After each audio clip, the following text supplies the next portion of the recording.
A manual transmission is super daunting for a lot of people who don't know how to drive one. And as about 17 states consider electric-only vehicle sales in the next 13 years, manual transmissions will be disappearing. So this may be your last chance to learn to drive one.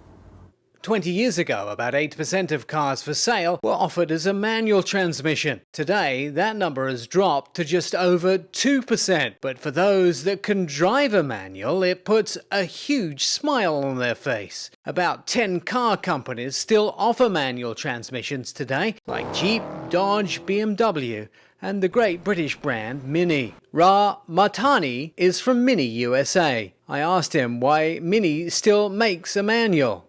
For over a decade, consumers have ranked Mini as the most fun to drive car brand in America. And because of that, we're bringing manual transmissions back to production starting in November. A Mini with a manual transmission represents the most intimate and most fun to drive connection between human and machine that you can have behind the wheel.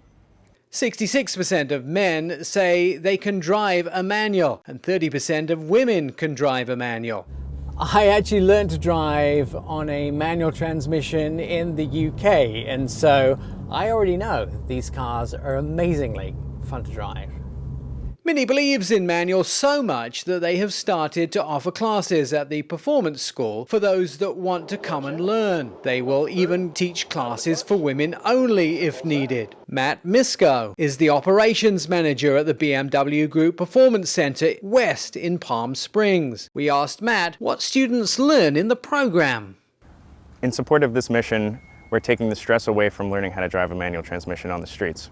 This program will safely teach the fundamentals of driving a manual transmission on a closed course, offering over 5 miles of pavement.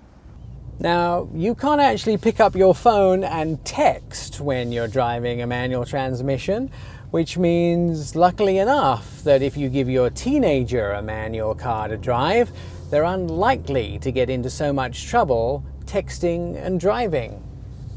When all cars become electric in the future, I'll miss the manual transmission the most. For Our Auto Expert, I'm Nick Miles.